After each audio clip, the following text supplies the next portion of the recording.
Bonjour et bienvenue. Aujourd'hui, je vous propose de voir comment on peint simplement la fourrure d'un chat.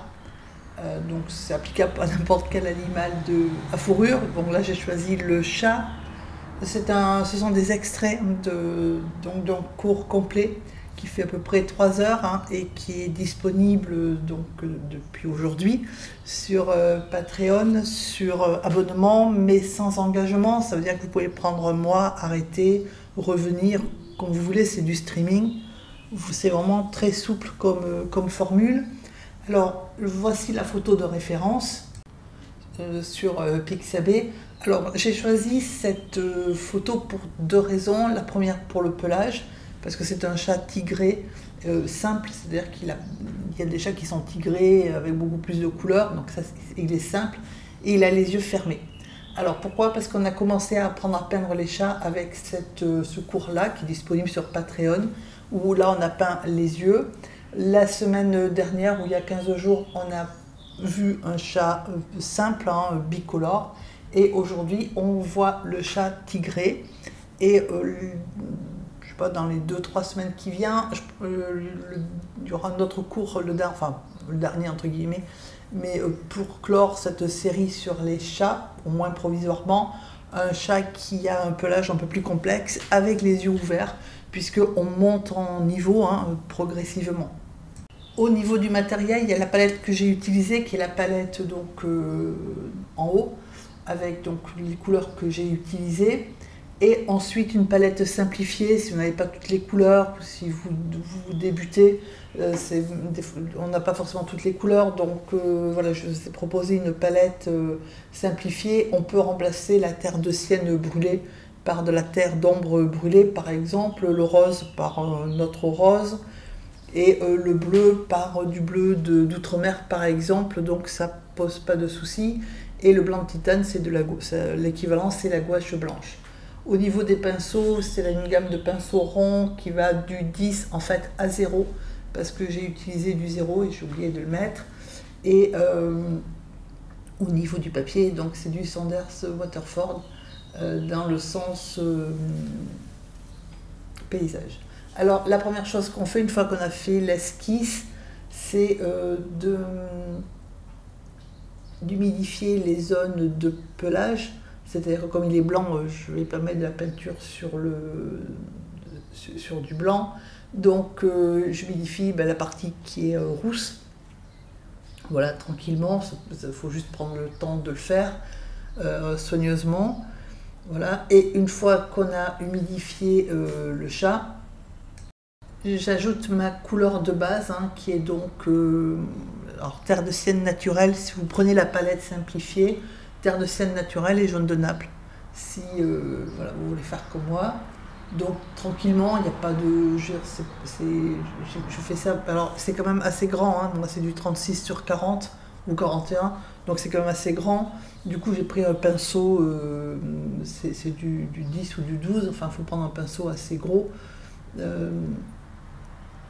Donc il n'y a pas d'urgence, c'est humide, et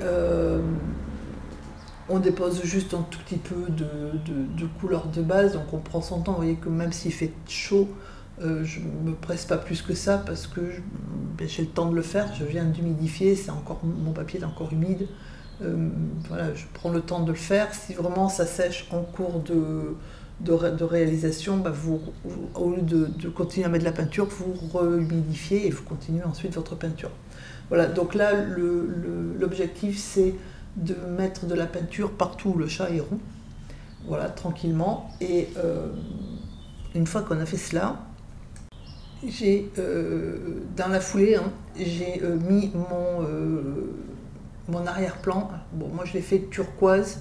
Alors c'est vrai que c'est pas tout à fait la couleur qui est en photo de référence, parce que la photo de référence c'est plus vert, ça tire plus vers le vert que moi c'est dans les bleus. Mais j'aime bien le turquoise, et puis je trouvais que ça offrait un très bon contraste avec la couleur du chat. Donc du coup j'ai mis du turquoise. Et par contre là il faut faire attention, parce que le chat est mouillé en fait, c'est pas sec.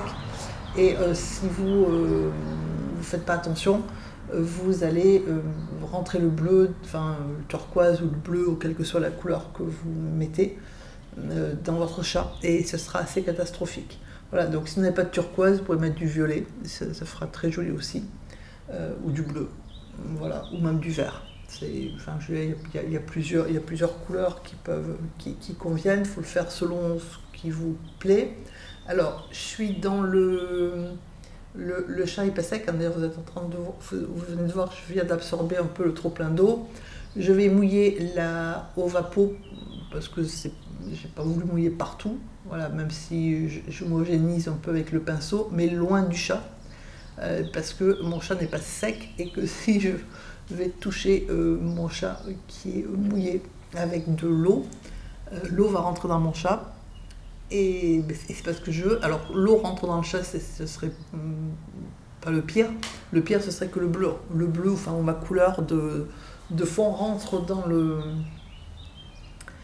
chat. Donc du coup, il faut faire attention et il faut pencher. C'est pour ça que je penche mon papier dans le sens où je veux pas que, où je veux que l'eau aille pour éviter que ma couleur rentre dans mon chat. Après, l'autre solution, c'est d'attendre que votre chat soit sec et de faire votre arrière-plan après. Une fois que votre chat est sec, du coup, il y a moins à gérer puisque en fait vous ne gérez que la partie arrière-plan et pas la partie arrière-plan et sa connexion avec le chat. C'est une question de... Voilà, moi j'aime bien travailler dans l'humide et puis je trouve que comme ça les couleurs se connectent naturellement par l'eau. Mais ça demande un petit peu de gestion, voilà, de temps en temps j'essuie le bleu qui rentre un peu trop, parce que même en faisant attention il rentre, voilà, mais le principe il est là, et ensuite donc c'est de mettre vraiment, faire votre arrière-plan tranquille, loin du chat, et quand c'est le chat, faut prendre quand vous êtes près du chat, vous prenez un pinceau plus fin pour pouvoir arriver au plus près, et connecter votre arrière-plan au chat. Voilà. Ou bien, comme je vous disais, la solution la plus simple, c'est d'attendre que ça sèche. Alors une fois, par contre là, il faut bien tout laisser sécher. Et une fois que tout est bien sec, on va recommencer à peindre notre chat. Donc dans les couleurs, puisqu'en fait, en gros, très schématique, il a du très clair. Donc c'est la première couleur que j'ai mis. Il a du moyen, c'est voilà, le roux moyen. Et ensuite, il a du foncé, ce qui est plutôt les zébrures. Voilà. Donc là, je mets la couleur moyenne. Donc moi, j'ai mis du orange. Par endroits, c'est un mélange entre le orange et la terre de sienne brûlée. Et pas forcément à partie égale. Des fois, il n'y a que de la terre de sienne naturelle. Voilà. Des fois, il y a de l'orange et du rouge clair. J'ai essayé de suivre à peu près la photo de référence. Voilà, donc je place mes couleurs moyennes, on va dire. Là où, c'est-à-dire le roux clair, le roux moyen, aux endroits où je le vois sur la photo. Voilà, tranquillement. Dans l'humide, parce que j'ai rehumidifié, et ensuite je passe, je continue à humidifier et je mets mes zébrures dans l'humide. Alors attention, il faut vraiment que ça soit humide et pas plus, parce que ça va courir partout sinon. Donc vous voyez que j'humidifie, il y a très peu d'eau, mon pinceau et que je l'étale bien mon eau pour que le papier soit à peine humide et pas mouillé. Et ensuite avec le pinceau, alors ça dépend de la taille de la zébrure, mais entre le 6 et le 4, et ça dépend aussi de la taille de votre chat, moi c'est du 6, je mets mes zébrures, voilà, à l'endroit où je veux qu'elles soient, et je commence par mettre d'abord du clair, c'est-à-dire la terre de sienne brûlée généralement, ou de l'orange un peu dilué pour déjà placer la zébrure, voir si là où je la mets ça me convient. Et une fois que ça me convient, je monte la valeur, c'est-à-dire que je fonce en y ajoutant, alors après ça dépend des endroits, soit du rouge clair dedans, soit de la terre d'ombre brûlée, soit vous pouvez ajouter du marron plus foncé si vous préférez que ce soit plus foncé, et si vous n'avez pas de marron foncé, vous pouvez mélanger la terre de sienne brûlée avec du bleu, ce qui va vous donner du marron foncé. Voilà, après il faut doser le mélange pour qu'il soit la tonalité du marron qui vous convient. Mais voilà, donc là c'est pareil, il n'y a pas d'urgence parce que je fais zébrure quasiment, enfin j'en fais 2 ou 3 à la fois, mais elles sont petites et dans le même secteur. Il n'y a pas d'urgence parce que je m'édifie au fur et à mesure, du coup j'ai le temps de faire ce que j'ai envie de faire. Et voilà, quand ça va trop loin, hein, quand la zébrure elle s'étale trop, j'absorbe. C'est pour ça qu'il faut travailler avec du clair au départ et ne foncer qu'une fois qu'on est sûr de la positionnement de la zébrure ou voilà, que ça vous plaît. Et donc ensuite, une fois qu'on a placé les zébrures, on les fonce tranquille, hein, comme ouais, j'ai fait à droite. Donc là pour l'instant c'est du pinceau numéro 6. Voilà, donc là je suis en train de la retrécir hein, avec pinceau humide et propre et essoré surtout. Parce que forcément comme c'est humide ça a tendance à s'étaler. Alors que ça s'étale un peu oui, mais pas trop. Voilà. Et après je refonce en y rajoutant la peinture, la couleur que j'ai envie d'y rajouter. Et même si ce que je rajoute n'est pas très foncé, c'est-à-dire que très souvent c'est la même chose que ce que j'ai déjà posé, comme je la pose sur une zone qui est déjà peinte, forcément ça fait une couleur un peu plus foncée. Voilà, donc là c'est pareil, faut y aller tranquille, sans stress. Vous risquez pas grand chose. Après, ça dépend aussi si vous peignez votre chat et que vous voulez mettre exactement les zébrures là où elles sont. Là, ça demande un peu plus d'application et vraiment de positionner les zébrures à l'esquisse exactement là où elles sont. Moi, je les ai positionnées à peu près. Et voilà, il y a des moments, alors sur le haut du chat pas trop, mais c'est sur les côtés. Il y a des moments, les zébrures, je me suis inspirée, on va dire, de la photo, mais c'est pas une copie conforme parce que c'était pas mon chat et que voilà, je me suis dit qu'une zébrure de plus ou de moins, c'était pas très grave. Voilà, et donc après, là, je suis en train de foncer une fois que je remouille pas par contre, hein, je continue avec ce qui est posé. Et donc je fonce petit à petit, tranquillement, mes zébrures. Voilà, avec les couleurs que j'ai envie d'utiliser. Donc là, c'est du rouge clair. Et encore une fois, il n'y a pas de stress. Hein. Là, je suis passée au 0 quand même de pinceau parce que c'est plus petit. Et donc celle du front, enfin du haut de la tête, elles se font, les poils montent vers le haut, alors que celles sur le côté, les poils partent sur le côté. Donc il faut suivre l'implantation des poils en fait.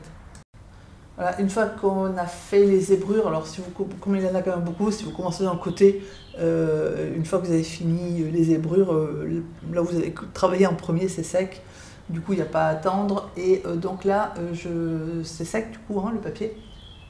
Je prends, c'est de la terre de sienne naturelle, mon pinceau 0, et j'ajoute quelques poils de manière à donner un peu de relief, hein, sinon ça fait un peu plat. Voilà, entre les zébrures et de façon à rendre aussi mon chat plus réaliste. Alors, c'est simple parce que en fait, je n'y ajoute que je fais comme passage de poils en fait. Hein. Je mets juste un petit peu de poils. Alors, la plupart du temps, c'est de la terre de sienne naturelle. Il y a des endroits comme c'est un peu plus foncé, on ne voyait pas trop ma terre de sienne naturelle. Du coup, je suis passée à un tout petit peu de terre de sienne naturelle avec de terre de sienne brûlée. Voilà, mais je dis que c'est simple parce que j'ai pas fait le relief des poils. Si vous voulez vraiment faire quelque chose de très abouti, de très précis, il faut ombrer une partie des poils, donc c'est encore une étape supplémentaire. Moi je l'ai fait simple, hein, c'est-à-dire que je fais la fourrure un peu, je la fais ressortir, mais je m'arrête à cette étape-là, donc c'est quand même plus simple. Et une fois que vous avez fait vous avez mis vos poils sur le chat, vous passez un pinceau humide bien essoré de manière à lisser un petit peu, hein, que ce ne soit pas trop dur, c'est quand même soyeux la fourrure d'un chat. Voilà, donc faites ça partout. Et ensuite pour les yeux, là c'est facile parce qu'il a les yeux fermés, donc c'est juste de la terre d'ombre brûlée, le nez c'est du rose, la langue c'est du rose et du bleu, du violet. Voilà, et le gris-violet, c'est du bleu avec du violet de périlène, ou bien vous obtenez sensiblement le même résultat avec du bleu et de la terre de sienne brûlée avec un tout petit peu de rose dedans, pour avoir un gris-violet en fait. Voilà. Qui est donc les ombres sur la fourrure blanche du chat. Voilà, donc une fois qu'on a fait les yeux, au pinceau donc 0, j'y passe le pinceau un petit peu humide hein, pour que ça diffuse, puisque pour suggérer les cils en fait, hein, et la fourrure qui a entre les paupières, voilà, enfin au-dessus et en dessous, pas entre, au-dessus et au-dessous des paupières, voilà. Donc on fait ça évidemment pour les deux yeux, et ensuite, une fois qu'on est content de sa fourrure, on prend donc du blanc. Donc moi j'ai pris du blanc de titane avec le pinceau 0. Alors déjà je fais les moustaches et puis donc ça c'est un premier point. Et puis les poils que les chats auront là au niveau des bajous. Et ensuite, comme c'est un chat à poils blancs, enfin il y a une partie de fourrure blanche. On va, comme j'ai fait pour le chat précédent, hein, je ne sais plus si c'était la semaine dernière ou la semaine d'avant, le chat qui faisait sa sieste, j'ai mis donc du blanc au niveau entre le blanc et le gris, hein, de manière à faire, puisqu'il a des poils qui passent par-dessus, et puis ensuite il a des poils blancs qui passent au niveau de l'échine hein, et donc du début du dos, qui passent donc du blanc, comme ils sont un petit peu longs, ils passent sur le roux. Et donc voilà, j'ai remis des poils blancs avec le pinceau, puisque c'est quand même plus simple que de les laisser au liquide de masquage. Hein. C'est beaucoup plus simple de le faire après.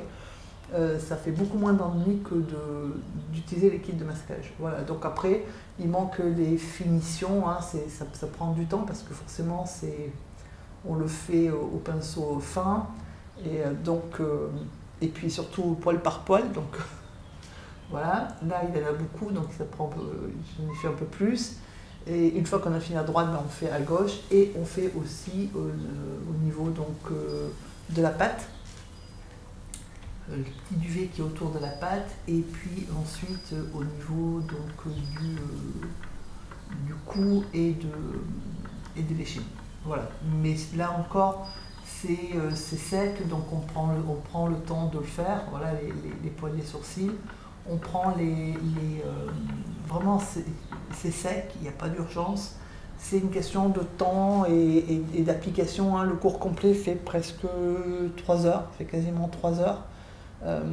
Parce que voilà, vous voyez le temps qu'il faut, et je mets qu'une petite partie, enfin voilà, ça